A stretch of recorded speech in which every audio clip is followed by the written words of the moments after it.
I don't want to be in a church that only talks about politics and that almost confuses politics and religion. But I also don't want to be in a church that doesn't engage with the world. All right, Neil. Would you rather have a self-proclaimed socialist or a narcissistic reality television star as your president? Loaded question. Yeah, but a real one, unfortunately. So I think you want to talk about politics today. I just a random hunch there, Rob. Religion and politics. So, my favorite. So why or actually, before why, politics is a very, so there's 24-hour, news cycles about politics, political shows. So what are we going to focus in on this weighty, big topic? Well, I think that the question that I just asked you is not maybe that's not the hardest question to answer. There's, I think, a lot harder questions that we could pose, but I think with the divisiveness and the nastiness that we see in the political discourse on television between the left and the right, I think the Christian has a hard time, or can have a hard time, figuring out where to land, how to engage, and in general, just how to relate to politics. Okay, so it's politics in the church. That's what we're going, huh? I think so. All right, let's jump in. Welcome to A World in Tension podcast, a place where we examine the opposing pulls and struggles of life to uncover clarity, purpose, and practical solutions. Come join us as we seek to get comfortable facing the uncomfortable. This is A World in Tension.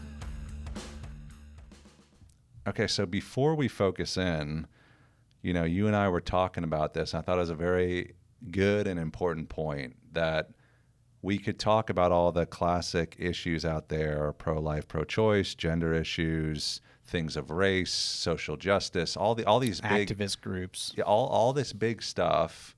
But you said that's actually what those are the political issues. Mm-hmm. But what you want to do is get into how do we grapple with this in the church. So let's talk about why you want to go down that pathway. Well, I think because over the last couple of years, as I've watched the polarization of America, I've seen it become harder and harder to find where I can fit in. And so it's a tension point in my life. I was raised by very political parents. So you're saying you're coming to this church or this place, mm-hmm. this house of worship where you should feel included, and you're saying you're feeling a little isolated. Is that? Yeah, I would say even in my own life, just knowing how political or non-political to be has been a hot button issue for me. Okay. I really would like to tease out, or have wanted to tease out, how the Christian can responsibly and in a healthy way engage with politics, because it's not a very healthy area. The way I've been thinking about it is, there's a couple questions, like how do we engage? Okay.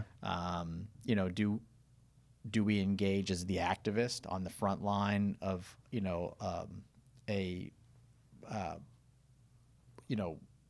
what do you call it? A rally, or I don't want to use any. So you must go to a lot of rallies. No, I don't know. Do you call it a protest or an insurrection these days? It's even what you call it is political. But are we on the front lines of the rallies and the protests, or are we behind the scenes? Are we posting our political position on Facebook?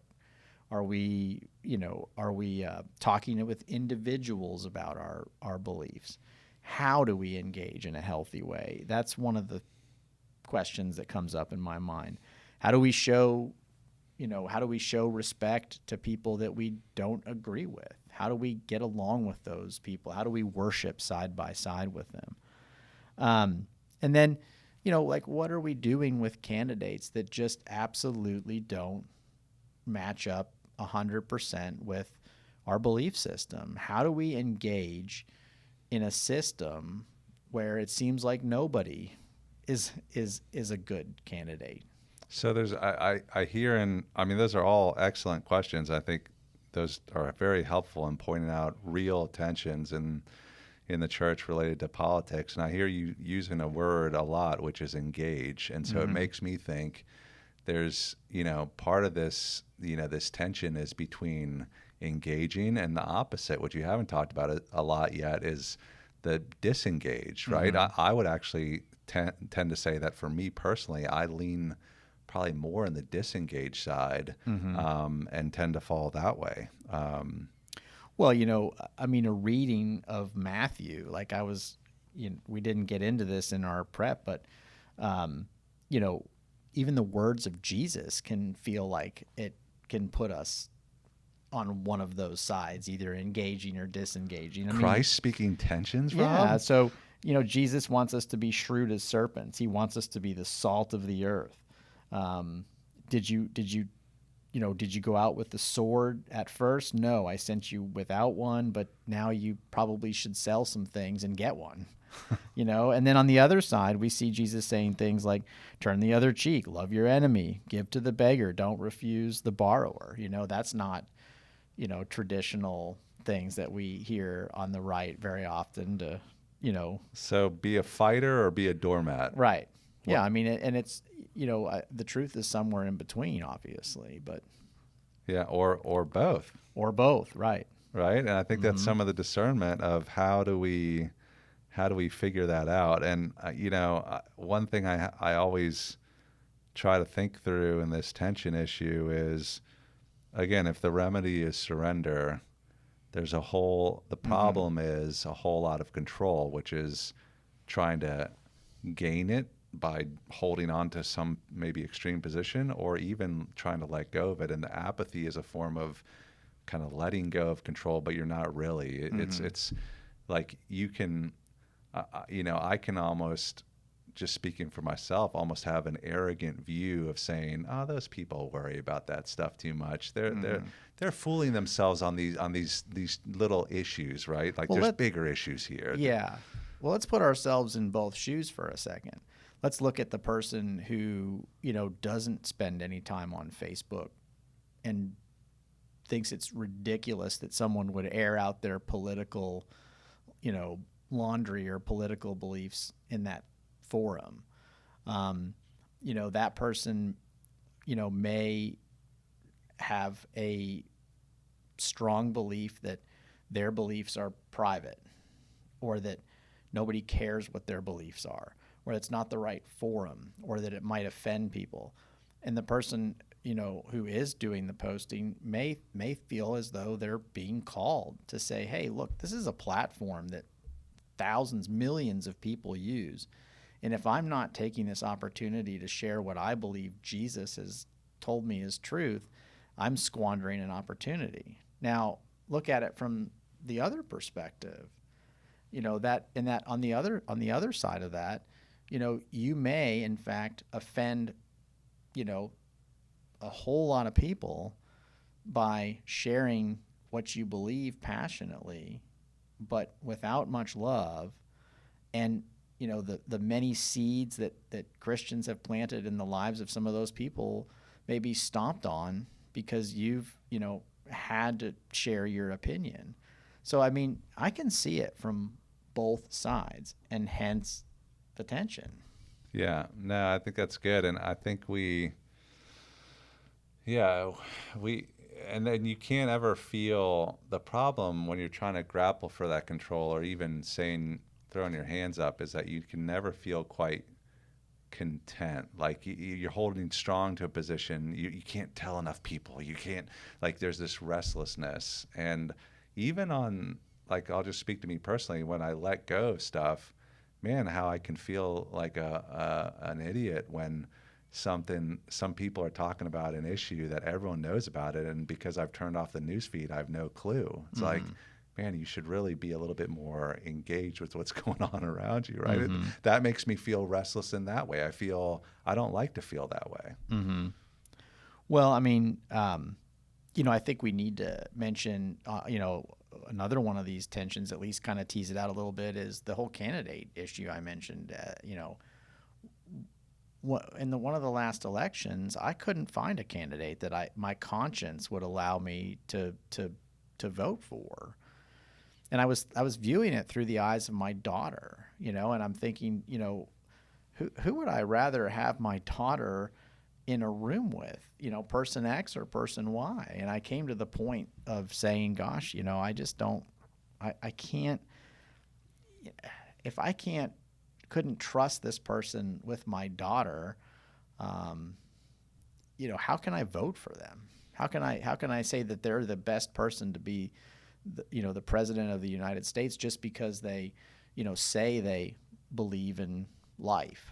And people took that a lot. I think you're not alone in that position. People took in the church, but then others took, I'll call it a kind of a lesser of two evils, or Yes. a pragmatic approach. A very pragmatic and that reasonable. That I need to pick this one is better than the other. Again, lesser of two evils, but saying to not do this is squandering my opportunity to at least shape something, right? Exactly. So who's wrong there? I don't think you brought up that interesting word of conscience, right? And how the Bible has a lot to say about that. And you and I have walked through a book specifically on the conscience in a group, and man, talk about a gray area, right? Talk about tension. It is. It's gray because I've used that argument that I just laid out about, hey, I don't know that I would trust this person with my daughter. Or how can I vote for them?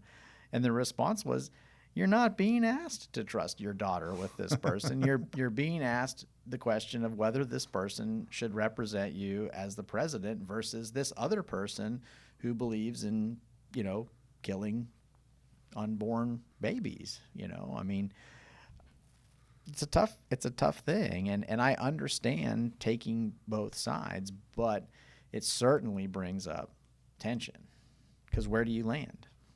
How do you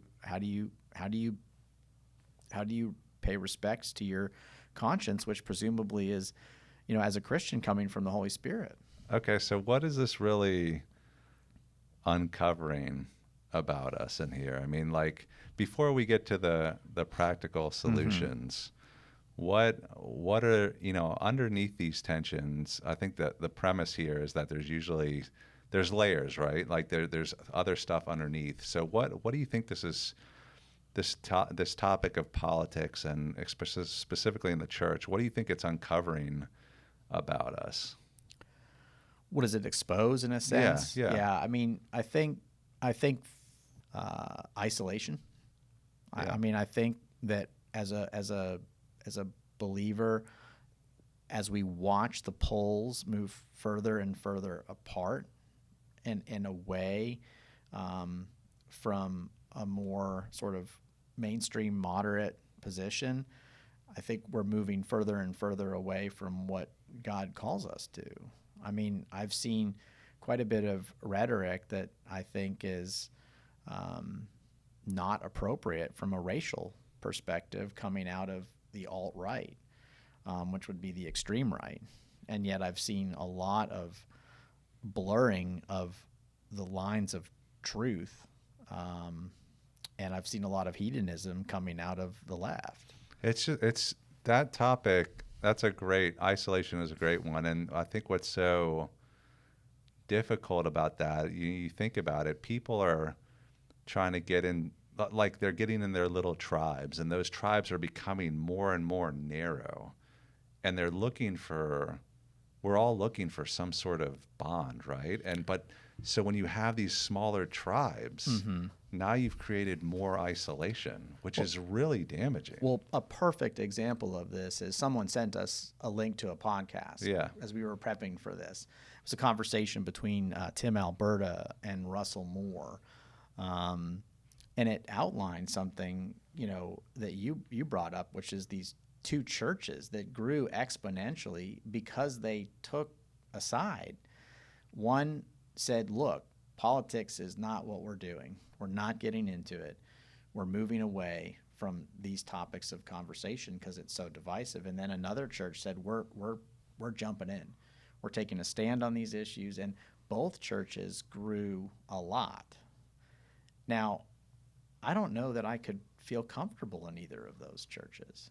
And that's what I'm talking about as far as isolation. I don't want to be in a church that only talks about politics and that almost confuses politics and religion. But I also don't want to be in a church that doesn't engage with the world and isn't willing to take a stand on things where there is a right and a wrong. Right. So, and this is where I think this point of getting too narrowly focused on these issues, like you're making that the chief thing, and then you're chucking a huge concept of what God calls us to, which is unity. Right? I mean, that you're completely where, like, so what I would ask those churches is, where is unity on the more important things of what you hold as your core tenets of faith? Where is that in what you're kind of putting all your energy into? Well, I mean, I think that leads to kind of another type of, response or, that this brings about in us, and that is idolatry. Like we make too much of something other than Christ. Okay, so explain that one a little bit more. So, I think idolatry could take the form of a person's identity being wrapped up in their party platform. So, I'm a Christian nationalist Republican. Like, that's who I am, and I'm not a child of God. I am a whatever the label is, or I am a social justice warrior, and so, when your candidate loses, your party loses, you feel like society is moving, in a direction away from where you live. All of a sudden, you're shattered. Your identity is shattered.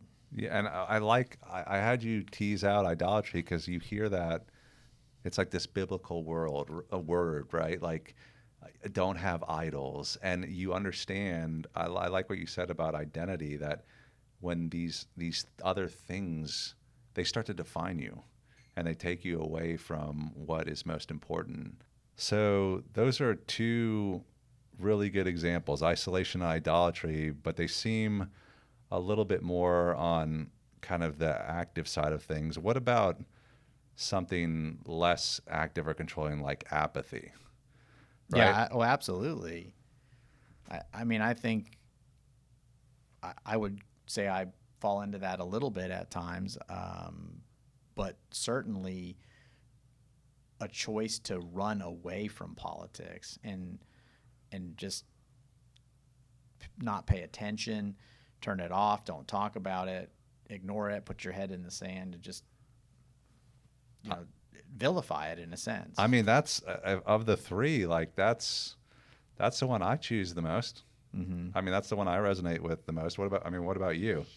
I would say isolation for me is probably the biggest one, but I would say I err on the side. I mean, if we're putting idolatry, like being super passionate about one perspective or another, versus just saying, bump it, I'm not even going to pay attention to either side, I would say I fall more on the apathetic side. Okay. Well, but why, what aspect of isolation do you resonate with? There came a time in the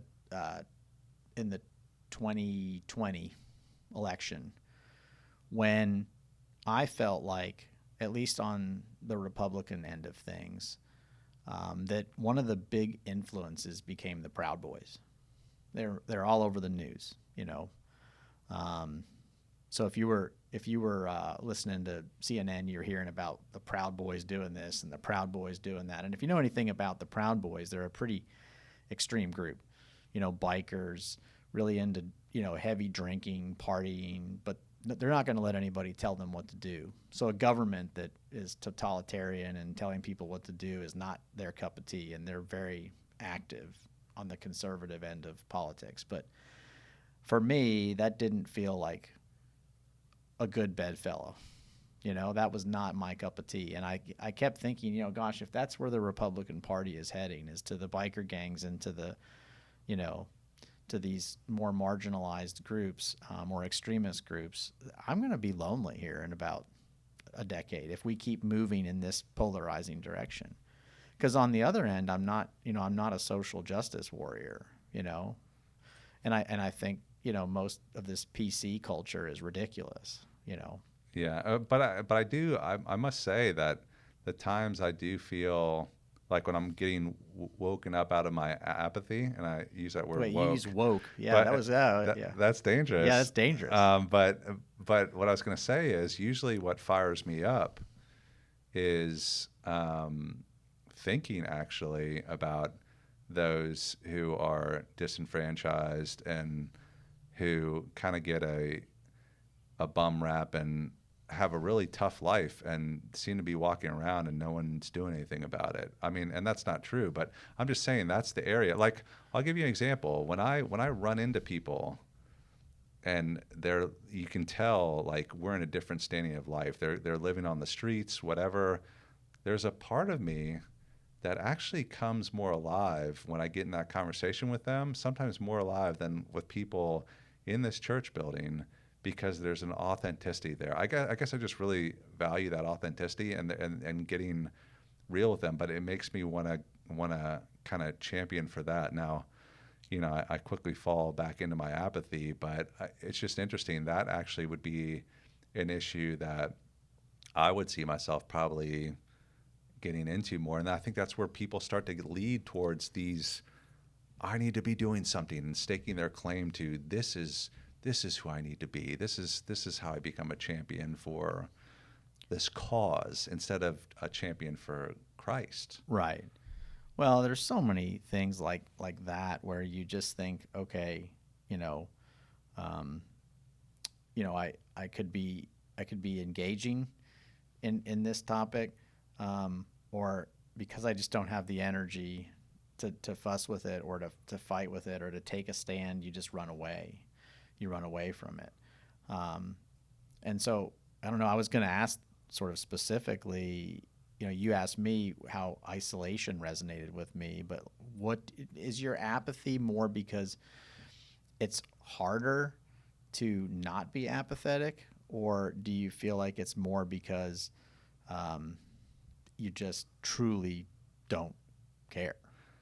I tend not to care. I think there's only so many things you can devote your time to, and I see it kind of like a waste of time. And I know that I'm giving you kind of the extreme view. Mm-hmm. I don't think politics is a waste of time, but why?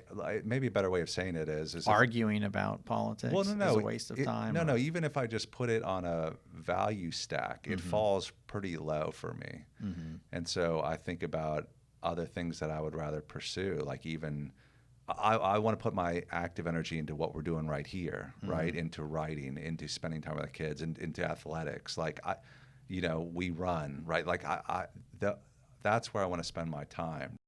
I mean, I think we could both define where apathy, where our own apathy comes from. But I kind of feel like my own sort of engagement is pretty useless in the scheme of things. Like, what's it really going to accomplish? What does my one vote or my voice, what is it really going to do?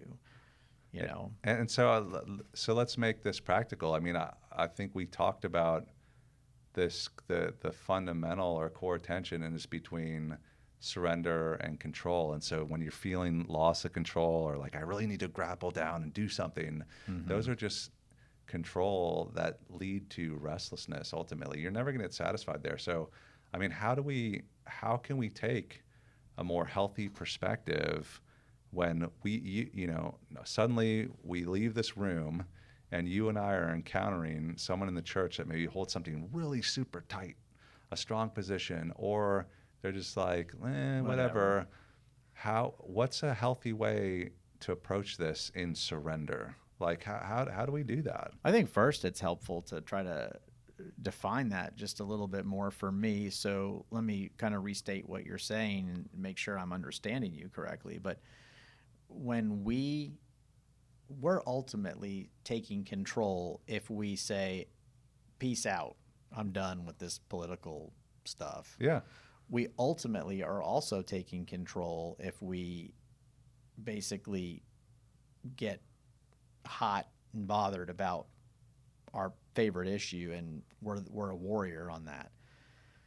Ultimately, we're taking control. Yep. So it's all about us and our yes. system. We're either fighting or we're fleeing, and you're saying that's control, and then the opposite is surrendering and recognizing that God is in control. Yeah. I actually think that the solution or that the practical response comes from teasing out what surrender looks like in this particular situation. Yeah, I agree. Don't you? Well, let's go there. I mean, how do we do this? I mean, how do we, so let's take both of those. Let's walk through both those situations. So there's the person that holds tightly to something. They want to tell you every reason, convince you why you should come over to their side and why you should be thinking about this. How do you address that person who honestly has stopped listening to you and anything on the opposing side? How do you think we press in with that person? How do we get them to see surrender as more valuable than whatever they're holding on to? As you called it, an idol. Mm-hmm. Mm-hmm. Well, I mean, as I was thinking about this, I was spending time in Matthew, all the verses that I pulled out about what Jesus has to say to us about engagement with the world came from Matthew, and this verse comes from Matthew. And you have heard that it has been said, you shall love your neighbor and hate your enemy. But I say, Jesus says, love your enemies and pray for those who persecute you, so that you may be sons of your Father who is in heaven. I think ultimately what we're saying there, and enemy may be a strong word. They can become enemies. Yeah, they can. So I think we're called to love your enemy and pray for them. And it's easy to think of the person who's being not listened to as the person wronged, and as the person who needs to pray for that person who is kind of pressing into them. But I think when we hear ourselves in our heart, the inner voice, when we hear ourselves sort of judging or pulling away from somebody because of their beliefs and wanting to, in a sense, paint them as the bad guy in our mind, we need to stop and go, oh, wait, I shouldn't be arrogant about my position here. I shouldn't be judgmental of this person who doesn't see things my way. I need to love them and pray for them. Well, and I think it's the love and truth, right? I think the Christian wants to go to the response of, we should, basically we're all unique, sacred creations, honestly, right? But God created, and so love is the natural thing. But I think there's a higher truth that can be pointed out lovingly, right? Like, so for example, what are we really valuing here? You and I having this conversation, I'm talking about the person who holds this strong belief. What is of actually greater value here, right? I mean, how Christ has basically become less, right? Practically speaking. So how do we point to that?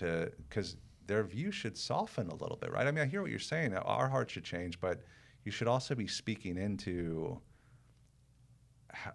the softening of their heart towards the more important thing, the thing of greater value, don't you think? Right. And I think this comes down to how, in a sense, these how you win the culture war isn't the right question. Exactly. It's as people experience Jesus. Yep.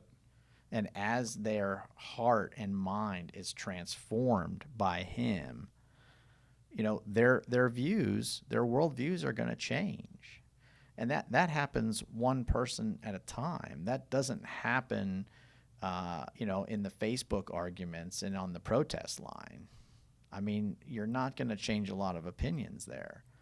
But as you love somebody, even if you don't believe what they believe, if you're pointing them to Christ, I think he is going to change them. And we have a responsibility to look at that in our own life. What does he want us to change as we engage with people who don't agree with us? Yeah. I mean, I had this happen. Let me give you a personal example.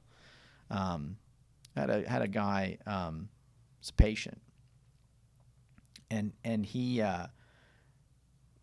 basically started getting pretty critical of folks that are pro-life, and I'm adopted. I was adopted at birth, known that my whole life, and very comfortable with it, and very thankful for the choices that were made that allowed me to be a part of this world. And pretty passionate about the issue of pro-life, pro-choice. And I just lost my cool. I really did. I lost my temper. And it's just totally unprofessional. But I mean, I do talk politics, and it does come up, and I think, I occasionally have conversations, and I just let myself get out of hand.